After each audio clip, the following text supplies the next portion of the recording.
Alô, Libidas, tudo bem? Aqui é o Rafael Campos e hoje nós teremos um episódio muito legal falando sobre a anatomia dos Pokémons. Não é nada oficial porque eu peguei de um livro que diz que é a Pokénatomia não oficial, mas vai ser bem legal porque nós vamos falar um pouquinho sobre os principais Pokémons que o Ash tem na região de Kanto, falando um pouquinho sobre as propostas que esse autor trouxe para falar sobre a biologia desses Pokémons. Então, se vocês querem saber mais sobre o mundo Pokémon e a sua biologia, sim, bora!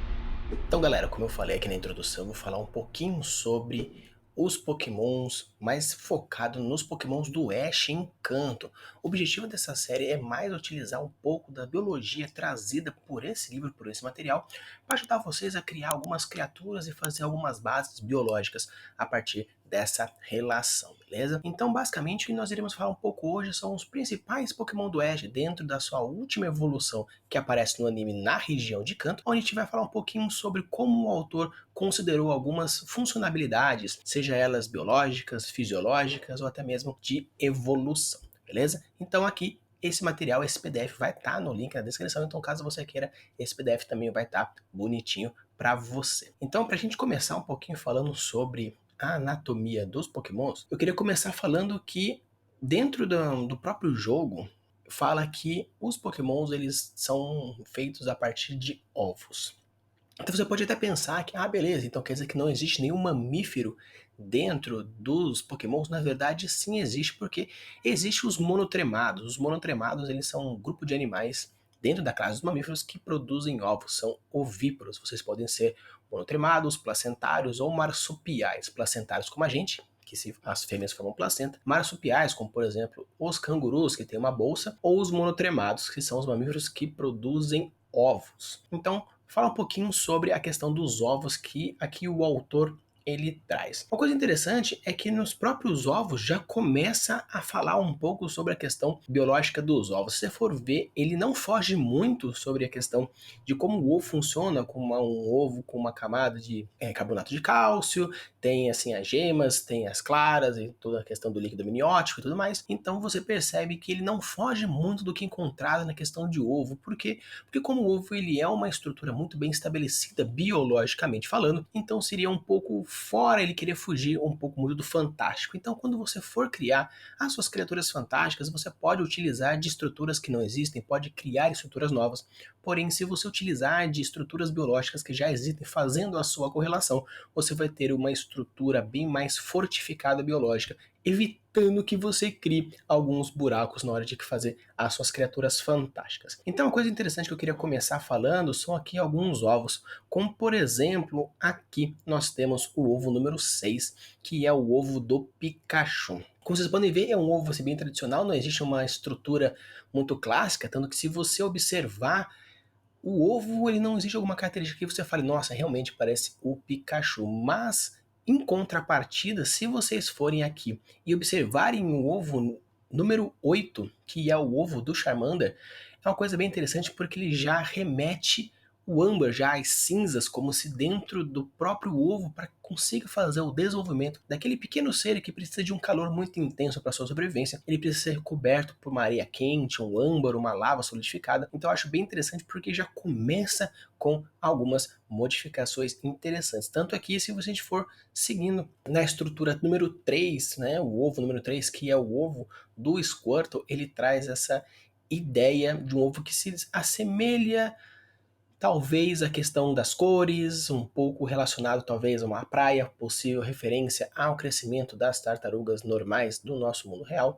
Apesar de que o Squirtle ele seria na verdade mais um jabuti, não uma tartaruga, porque ele tem patas terrestres e não nadadeiras, porém vamos considerar assim dessa forma sendo um turtle, não um tortoise, ok? Então a gente pega assim, você consegue fazer algumas referências bem interessantes utilizando dessas premissas. Então você pode utilizar, por exemplo, ovos relacionando às cores, às estruturas, funcionalidades, como por exemplo aqui no Charmander, você pode, por exemplo, também pegar aqui Um outro bem interessante é aqui o ovo número 12, que é o ovo do Bulbasauro, que também iremos falar um pouquinho. Onde você percebe que existe não apenas a estrutura de cores, mas também alguma funcionalidade anatômica, como por exemplo essa planta.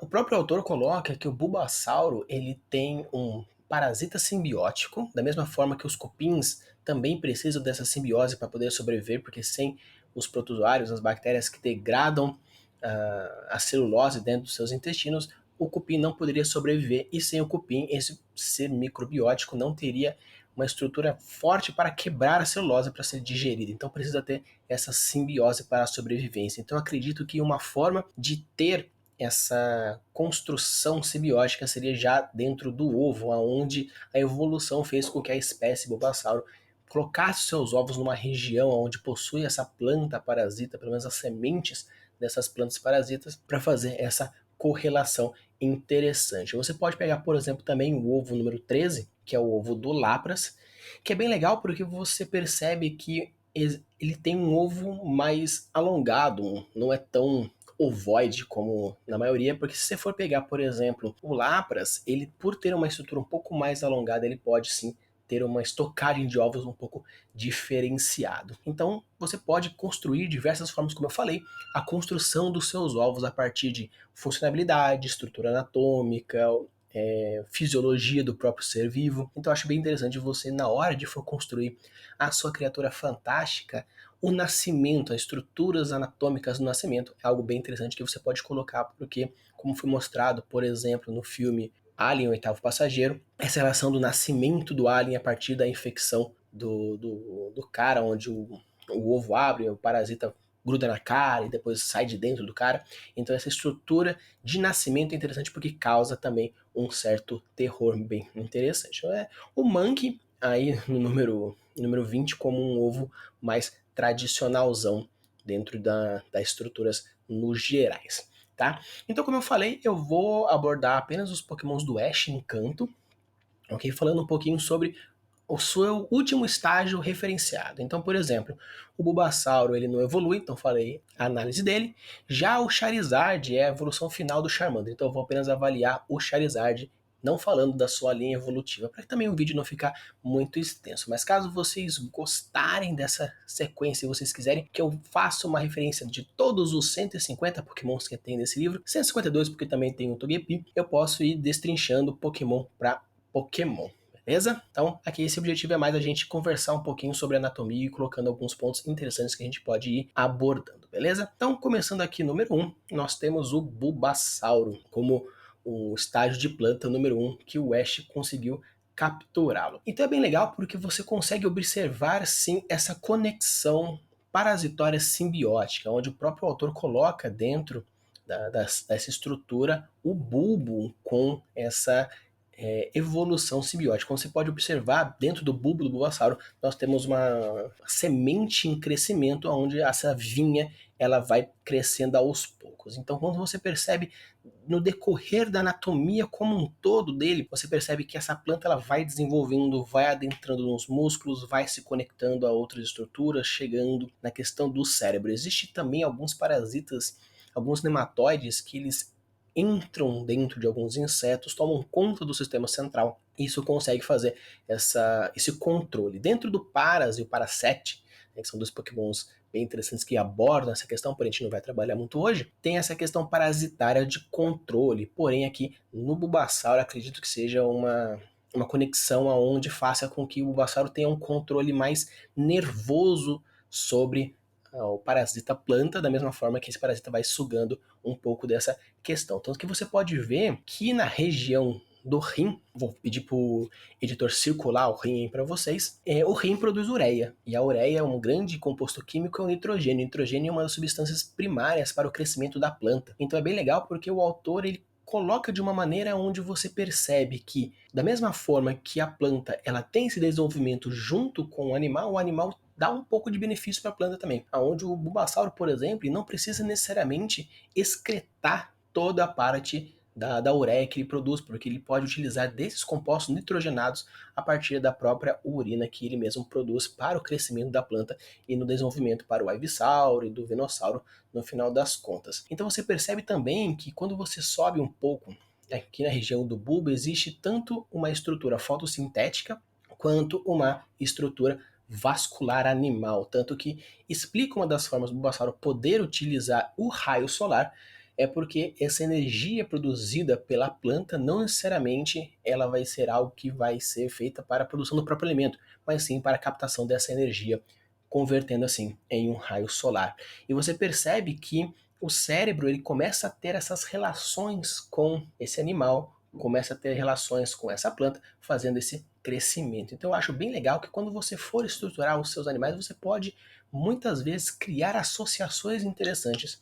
E mesmo que você tenha que criar estruturas novas, como por exemplo uma glândula de veneno que não exista necessariamente naquele animal, uma estrutura que possa sair dele, fazendo com que ele crie isso. Então eu acho bem interessante porque ele faz essa conexão do real e do fantástico, criando um pouco dessas questões mais biológicas, mais fortemente colocadas. Então é bem interessante porque ele coloca essas relações entre um e o outro dentro dessa questão. De uma coisa bem legal que você consegue perceber no Charizard é essa questão primeiramente muscular, que faz a correlação do músculo com as asas. Se você for ver, o Charizard ele não tem uma estrutura anatômica muito forte para o voo, né? Porque se você for ver, a asa ela é relativamente muito pequena comparado com o aerodinamismo que existe dentro do Charizard, né? Se a gente for pegar, por exemplo, o Dragonite é muito menos ainda, ele ainda consegue voar muito rápido com uma asinha daquela, né? Então, mas voltando aqui ao Charizard, ao nosso Pokémon voador de fogo, que não é dragão, ele tem essa estrutura. Então você consegue perceber que ele vai tendo uma certa modificação. E pegando também a escala evolutiva do Charmander, Charmander e Charizard, você pode perceber que esse chifre do Charizard, ele vai se maturando a partir do Charmeleon também. Então caso vocês peguem o PDF, vocês vão ver que existe essa modificação interessante. E você pega, por exemplo, na região da fossa nasal aqui do Charizard, existe essa estrutura óssea que faz com que o ar entre de uma tal forma que ele consiga produzir uma quantidade de oxigênio suficiente para produzir diversas chamas diferentes. E você consegue perceber, por exemplo, colocando aqui as asas também não têm apenas a função de estruturar o voo, mas também a estrutura como uma troca membranosa de regulação de temperatura. Porque se você for ver, o Charizard está sempre produzindo fogo, né? E esse fogo, ele é quente, né? O fogo ele é quente. Então, um animal que ele está sempre produzindo esse fogo, então que tipo de substância, que tipo de compostos químicos ele faz com que aquilo seja produzido? Então, para ter essa troca de temperatura e o animal não seja carbonizado por dentro, ele colocou que as asas teriam essa função de troca e estabilidade, regulação de temperatura. Então eu acho isso bem interessante. E uma coisa legal que ele coloca aqui na cauda é a arcos aórticos, ou seja, né, são uma estrutura que sai diretamente da aorta, do coração da aorta, que vai seguindo por todo o cabo do rabo até chegar na ponta do fogo, como se realmente fosse hipervascularizada essa questão para que consiga fazer essa estruturação e manter o fogo, porque fala que o fogo mantém a vida dele, então provavelmente deve ter alguma relação diretamente entre tanto a produção do fogo quanto essa bomba do coração que vai oxigenando diretamente esse oxigênio. Então, provavelmente, caso seja apagado, aconteça alguma relação com a produção de sangue e também de oxigênio produzido pelo próprio coração. E uma coisa que é interessante é que como o Charizard ele pode produzir esse fogo. Não ter colocado tanto aqui na região mais baixa do estômago do Charizard que existe um reservatório de isopropeno. Então, você pode, por exemplo, colocar que alguns dragões na antiguidade, alguns biólogos que acreditam que possa sim ter existido algum tipo de dragão, é considerado que para que ele voe, o corpo precisa ser leve. Mas por ser um animal réptil, ele não tem uma estrutura de voo. Então talvez ele tenha gases feitos a partir da própria digestão de animais, né?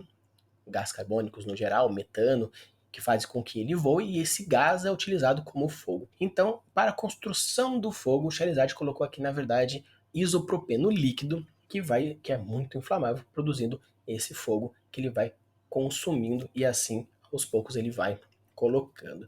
Né? Não se sabe ao certo como ele produz esse isopropino, provavelmente esse isopropino, né, provavelmente deve ter, sim, dentro da sua dieta, a produção desse líquido a partir de alguma resquício de digestão, ou até mesmo algum tipo de animal que ele consuma, que no caso seria algum Pokémon que tenha essa produção do isopropino. Então eu acho bem interessante porque ele vai colocando, tanto que, por exemplo, isopropino não é necessariamente um composto muito biológico, né, mas ele coloca aí como se fosse aí um líquido de isqueiro para o nosso Charizard, ok?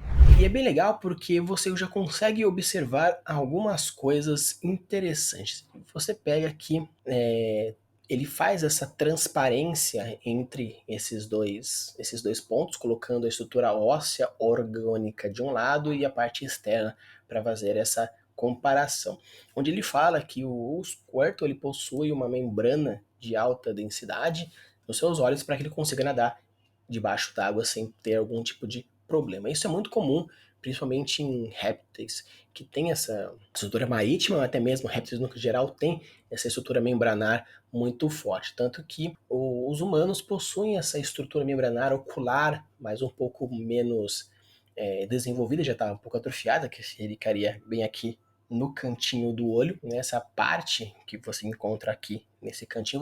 Vou pedir para o editor colocar uma imagem que referencia isso, que são essa segunda pálpebra imóvel atrofiada, porque nós não precisamos mais dela por sermos animais terrestres. Então é bem interessante porque você coloca que existe sim então um crânio hidrodinâmico, você percebe que o Squirtle não possui dentes, né? Algumas estruturas de tartaruga possuem sim algumas estruturas que façam esse tipo de alimentação, porém no caso dele é mais de bico, mais de uma tartaruga um pouco mais tradicional.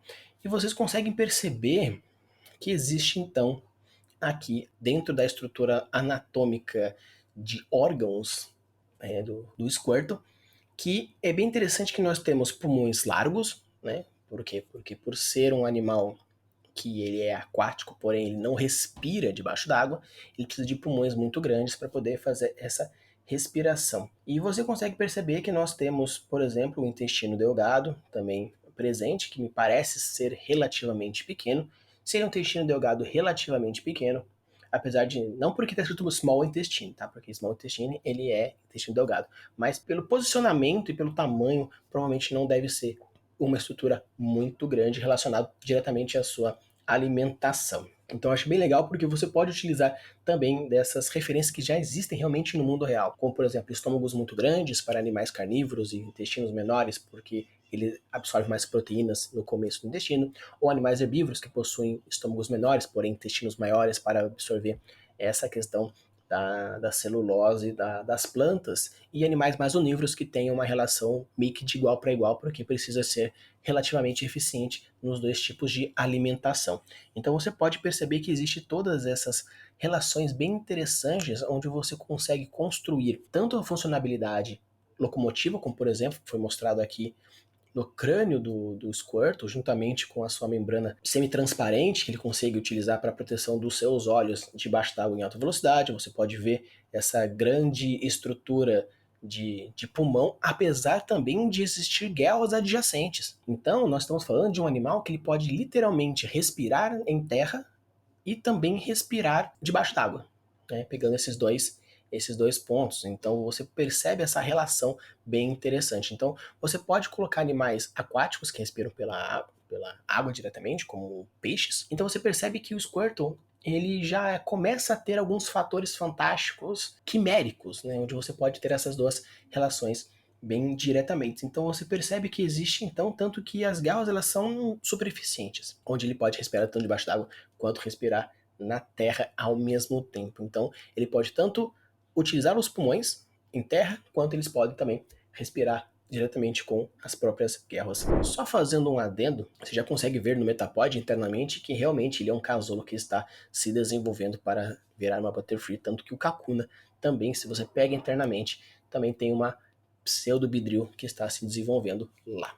Mas, seguindo então aqui na Butterfree, seguindo aqui meu Pokémon favorito, você pode perceber o seguinte, quando você fala de asas, de insetos, elas não são necessariamente vasculadas, tá? E você já percebe aí que a nossa Butterfree, ela tem estruturas vasculadas nas asas. Então, acredito que até mesmo pokémons como, por exemplo, o Bellsprout, que tecnicamente deveria ser uma planta viva, ele tem algum fator biológico animal, tá? Então, apesar de ver que aí a Butterfree parece ser, então, um inseto, existem algumas estruturas que fogem um pouquinho dessa proposta original, se ele vai ser um inseto, se ele vai ser um réptil, se ele vai ser um mamífero, ou até mesmo um peixe e tudo mais. Então você consegue perceber dentro da estrutura anatômica da asa, por exemplo, que essa estrutura preta seria mais rígida, essa estrutura branca seria mais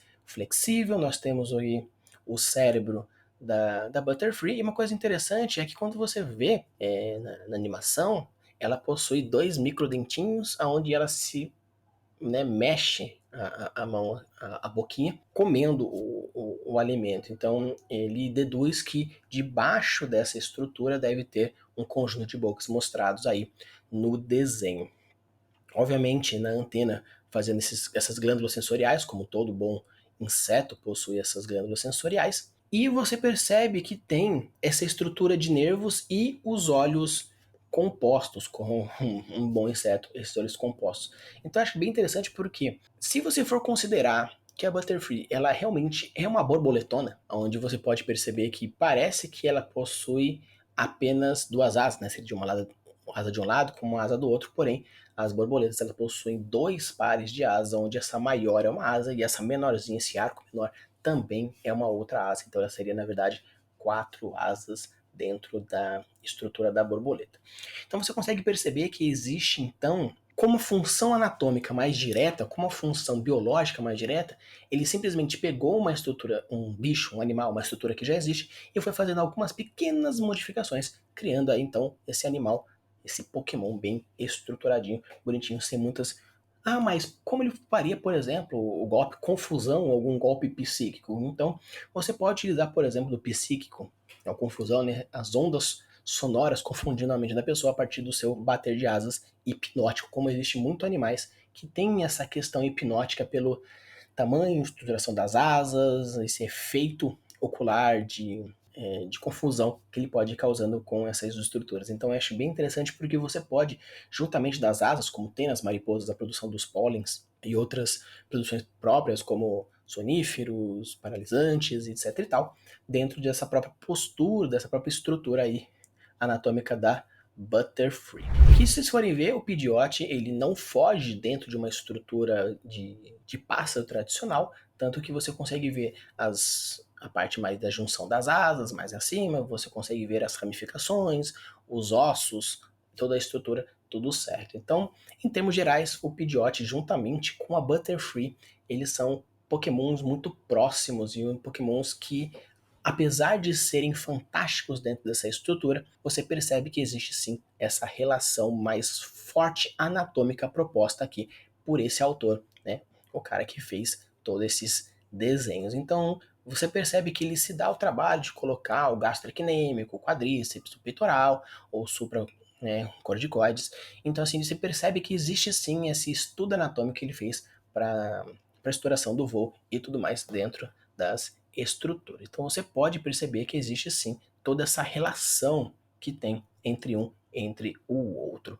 Então eu não vou abordar muito aqui o fundo, porque seria mais um estudo anatômico dos pássaros mesmo, porém aqui o Pidgeot é bem interessante porque faz sentido por utilizar dos conceitos biológicos de aves mais tradicionais. Se vocês realmente quiserem, eu posso abordar vários outros pokémons que tem aqui em Canto. Esse livro, basicamente, como eu falei, ele aborda Canto, porém, eu tenho o objetivo de, né, no futuro, pegar todas as informações das Pokédex de todos os jogos e fazer a minha estrutura anatômica, utilizando informações e fatos oficiais. Então, a gente pode então criar aí os nossos Pokémonzinhos a partir de uma estrutura mais oficial. O objetivo de hoje é mais utilizar um pouco desses conceitos trazidos aqui por esse autor para ajudar vocês a criar um pouco das suas estruturas anatômicas, das suas criaturas fantásticas, utilizando um pouco desses pensamentos de relação com um com o outro. Como vocês podem ver então aqui, o Pikachu, o nosso grande protagonista. Então, como vocês podem ver, existe aqui numa estrutura mais basal, como vocês podem ver na parte de braços e pernas e órgãos, que não foge muito de um ser tradicional. Porém, se vocês forem prestar atenção, ele tem uma estrutura óssea e muscular muito parecida com o do humano. Tanto que vocês podem ver o coração, mas na região um pouco mais central relacionada um pouco à esquerda, os pulmões também, a estrutura dos ombros, as pelvis, a clavicular também. Mas nós já começamos a ter algumas coisas um pouco diferentes, como por exemplo, vocês podem ver aqui na região da orelha. Por quê? O que é interessante? Primeiramente, nós temos ali na parte da ponta da orelha dele no preto, onde você vê que tem uma coloração de aviso, então já começa a também ter alguns pokémons que você pode utilizar dessa coloração, como por exemplo animais que são muito coloridos, ou que põem manchas, ou que põem listras, como por exemplo a cobra coral, ou a própria coral falsa, que tenta utilizar desses padrões coloridos de outros animais peçonhentos para utilizar como a sua defesa. Então você percebe que o Pikachu ele tem essa ponta preta como um aviso, uma coloração de aviso. E é bem legal porque se vocês forem olhar para o outro lado, você já percebe que tem algumas estruturas interessantes, como por exemplo, dentro da orelha do Pikachu, você tem tanto um reservatório de sódio, quanto lateralmente eritrócitos. Por que disso? Se você for parar para pensar, o nosso cérebro, nosso sistema nervoso, ele é uma bomba de sódio e potássio. Tanto que a carga elétrica que existe produzida dentro do nosso cérebro é essa bomba de sódio e potássio que faz essa regulação de sódio e do potássio que entra e sai da membrana. Então, se existe um reservatório a mais de sódio, então quer dizer que provavelmente ele utiliza das mesmas condições da sinapse nervosa para a produção do choque. Tanto que você pode ver que o choque produzido pelo Pikachu cansa ele demais. Talvez seja muito mais uma canseira mental do que uma canseira física. Por quê? Porque ele está realmente utilizando das cargas elétricas produzidas pelo próprio sistema nervoso para a utilização dos golpes elétricos. Obviamente, existe sim aqui, como mostrado aqui pelo nosso autor, que ele propõe alguns eritrócitos, ou seja, que são células que produzem uma carga elétrica a mais. Porém, se você for parar para ver, ele tem essa função então aí de fazer essa produção a mais, evitando que o Pokémon ele chegue a óbito. Mas é bem interessante. E uma outra coisa legal é que normalmente os rabos de alguns animais, tirando alguns outros macacos que possuem uns rabos muito fortes, como por exemplo um rabo prênsio de alguns desses primatas. Porém, no Pikachu você pode perceber que no anime ele é um rabo rígido e na luta contra o Sentierge, né, que lá no comecinho ele fica em pé, encaixando o rabo dele no solo, também utilizado futuramente muitas vezes como a cauda de ferro. Por quê? Como ele conseguiria fazer isso com uma estrutura muscular muito forte? Então, provavelmente o autor ele considera que o rabo do Pikachu é estupidamente muscular, da mesma forma que essa cauda prensa em alguns macacos, fazendo com que essa tenha essa força de um outro membro, um outro braço, uma outra perna, para fazer essa constituição. Então, acho bem interessante porque, primeiramente, me estranha um pouco, porque esse Pikachu tem umas estruturas humanoides. Mas ele tem braço mesmo, tem perna e tudo mais, então por que não? Mas, se você só for olhar assim, me dá um pouco de estranhamento, assim, porque ele tem estruturas anatômicas humanas muito fortes.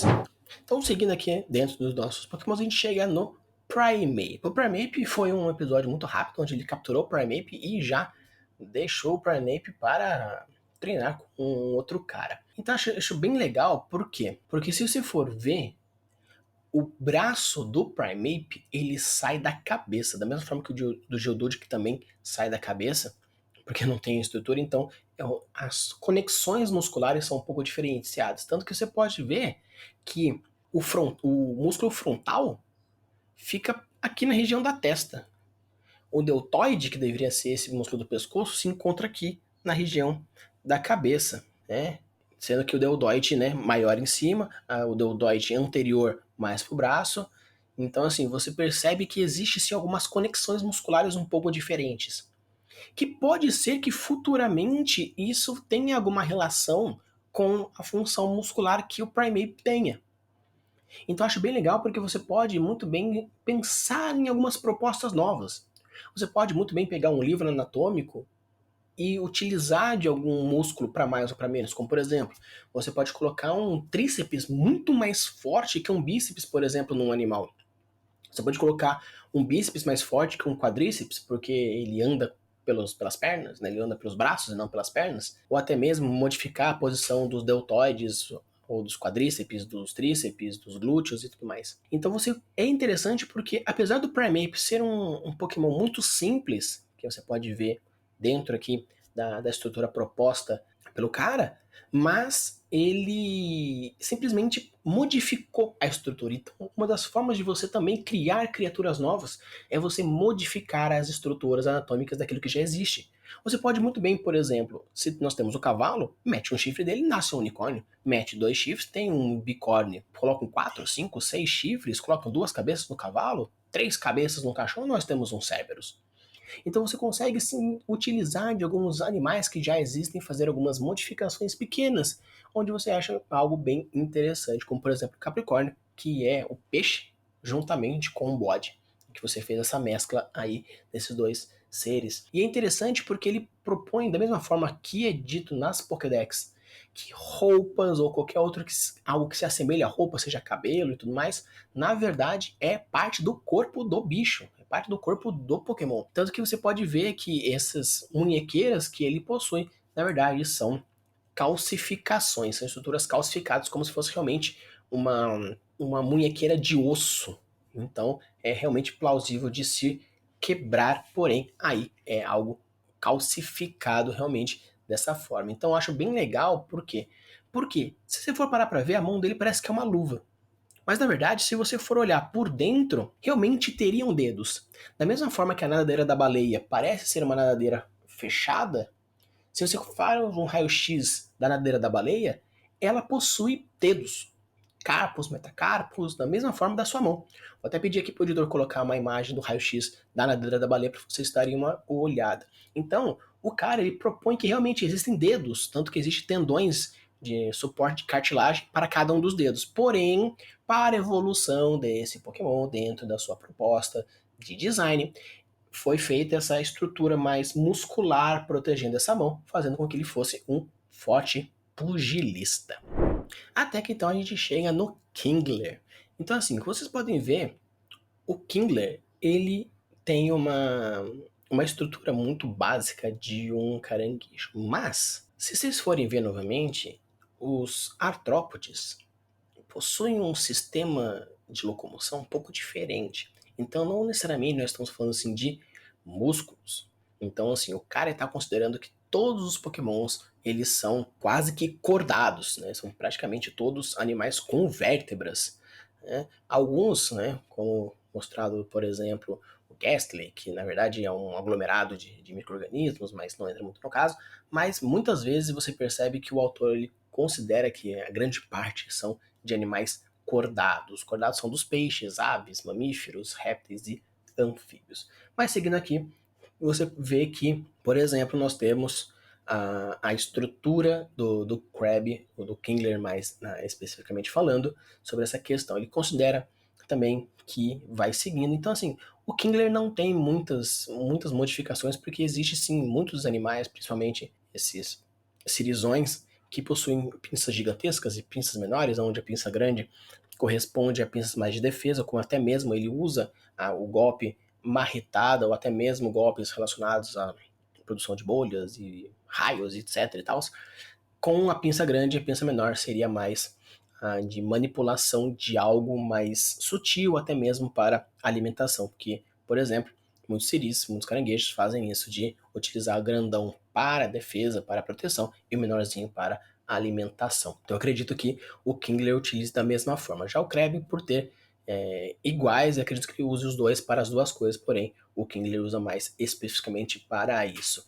Tanto que ele usa também o grande para fazer esse processo de guilhotinagem. Então eu acho bem interessante porque você consegue novamente utilizar de animais que já existem e fazem essa correlação mais principal e interessante.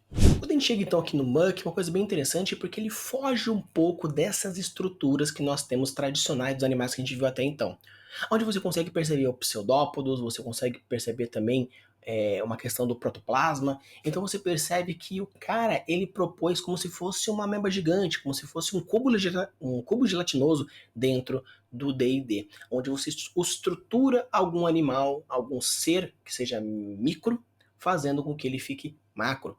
Por exemplo, nesse caso nós temos uma ameba gigante tóxica, onde fez essa relação. Você pode também fazer, por exemplo, essa questão de um cogumelo que vira um cogumelo gigante, ou até mesmo um dragão cogumelo. Então você pode utilizar de diversas ideias, diversos tipos diferentes de animais e fazendo essa prospecção, um pouco para mais, um pouco para menos, criando essas estruturas diferentes. Então, da mesma forma que existe esse nódulo sensorial, que o cara chamou o olho de nódulo sensorial, porque na verdade ele seria basicamente um receptor de luz, né, um fotorreceptor, que seria, né, essa célula ou essa estrutura, essa organela que recebe a luz e faz com que ele tenha essa identificação de claro, escuro, formatos, etc e tal. Onde você vê que a boca serve como uma fagocitose, nós temos pseudópodos que tem essa confirmação. Então você pode utilizar então de diversos pontos diferentes, criando essa questão diferente dentro das suas propostas interessantes. Então, chegando aqui no Taurus, os nossos incríveis bois,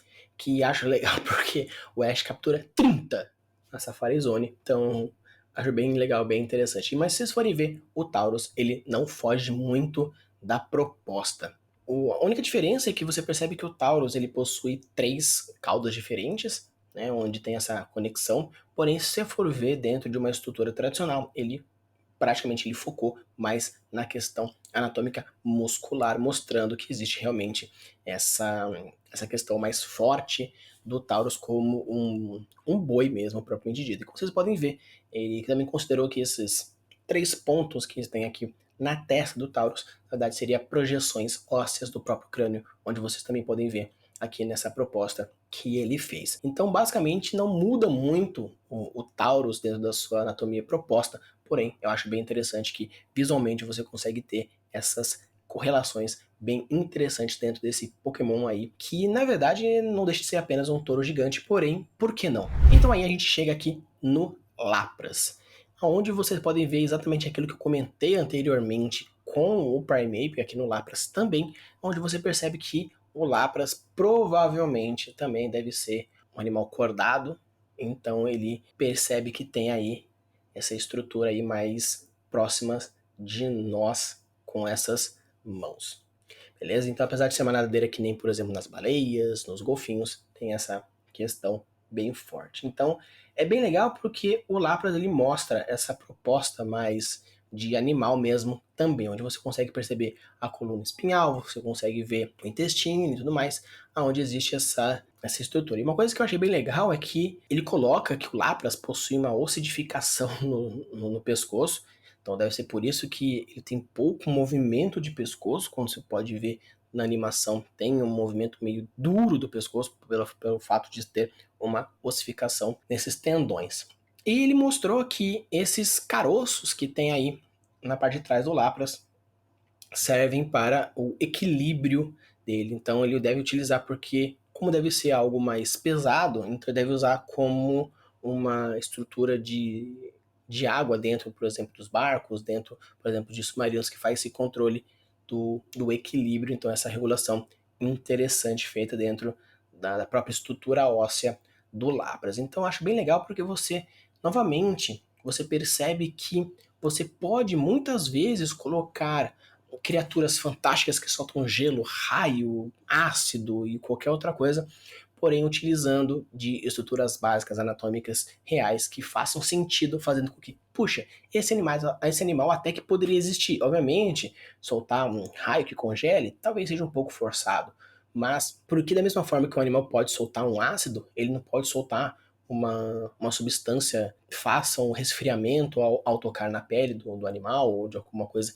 que faça com que faça essa troca de temperatura mais forte. Então acho realmente interessante porque você pode sim utilizar até mesmo da química básica, onde você pode, por exemplo, utilizar reações endotérmicas, reações exotérmicas para fazer essa parte de congelamento, fazer essa parte de estruturação, como por exemplo, explicando como o fato da medusa petrificar as pessoas, ela pode primeiramente fazer uma questão de paralisação pelo medo, pelo seu instinto, pelo seu formato, e quando ela se aproxima e ao tocar, ao morder, possui algumas substâncias paralíticas, que seja, por exemplo, como por exemplo o tétano, né? A substância tetânica, fazendo essa paralisação do músculo, parecendo que a pessoa petrificou, mas na verdade é nada mais do que uma paralisação muscular. Então você pode fazer essa ressignificação diferente também dentro das estruturas a partir do que foi feito. Aí chegando aqui no final, nós temos o nosso Snorlax. E eu acho bem legal, bem interessante, por quê? Porque como vocês podem ver, mostra que o Snorlax ele possui esse olho puxado, né? Mas se você for ver a anatomia dos ossos, o olho dele realmente é esse. Tanto que poderia ser que ele está com os olhos fechados e o olho dele na verdade é redondo, mas não. O autor quis colocar que na verdade o olho dele realmente tem esse formato mais ovalar, porque encaixa na estrutura anatômica dos ossos. E como vocês podem ver, existe então assim, o Snorlax possui muito músculo, como vocês podem ver, espalhados pelo corpo, porém também existe uma quantidade muito grande de tecido visceral de gordura. Então, como vocês podem ver, na verdade, existe essa gordura subcutânea, como todos nós temos, e gordura visceral, que também nós temos. Então, tanto que eu vou pedir para o editor também colocar aqui embaixo mais ou menos as localizações onde existe a gordura que tem no nosso corpo, e você pode amplificar isso, tanto que, por exemplo, se você faz uma comparação de uma pessoa muito gorda com uma pessoa muito magra, existe sim essa relação das estruturas anatômicas entre um e outro, a partir de prensamento dos órgãos, modificação da posição, dependendo de quantidade de gordura que tem visceral e subcutânea. Então é bem interessante porque você pode sim ter essa relação com ou com o outro. Então você pode construir, tanto que se você for ver o Snorlax, o que tem de especial, de grande diferente com outras coisas? Um intestino gigantesco. Então provavelmente, realmente, como eu falado na Pokédex, que ele come pra caramba, construindo todo esse alimento e produzindo toda essa energia. Para onde vai tudo isso? Primeiramente, ele precisa digerir tudo isso, tendo um intestino e uma absorção muito gigantesca. E como ele tem essa capacidade de gordura muito grande, então ele tem um espaço gigante para estocar todo esse tipo de alimento, todo esse tipo de energia produzido a partir da alimentação. Então é bem legal porque realmente eu acho muito interessante o que esse autor trouxe aqui pra gente, onde ele pegou esses seres fantásticos, esses pokémonzinhos aí, possuem diversos pontos diferentes, características diferentes, até mesmo que fogem um pouco do normal, porém, ele quis explicar, dentro da visão dele, como seria um ou como seria outro, a partir de explicações biológicas, modificação de músculo, estruturação, conexão de órgãos, simbiose, reestruturação anatômica, fisiológica.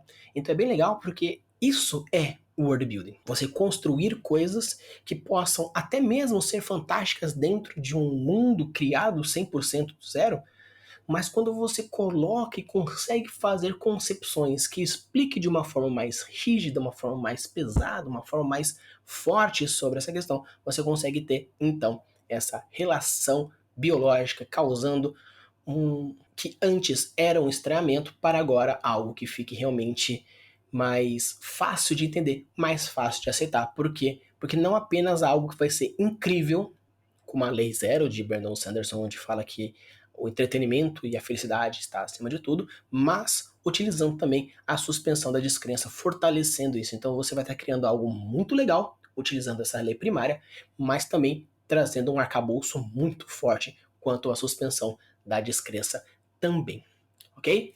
Então, galera, se vocês gostaram, não deixe de deixar o like, se inscreve aí no canal. E se vocês querem que eu traga mais pokémons, falando um pouco sobre anatomia, utilizando desse livro, colocando aqui para vocês, coloquem aí o nome do pokémon que vocês gostariam. Lembrando que esse livro basicamente está falando apenas dos pokémons de canto, 150 primeiros. Futuramente, se esse vídeo realmente for bem legal e a galera curtir, eu vou trazer a minha versão biológica, criando aí, junto com vocês, até mesmo em possíveis lives, caso vocês sejam interessados também, criando esses pokémons utilizando das informações oficiais das Pokédex dos jogos que foram criados aí por aí. Usem a boa das suas criações e deixem seus mundos cada vez mais incríveis. Valeu!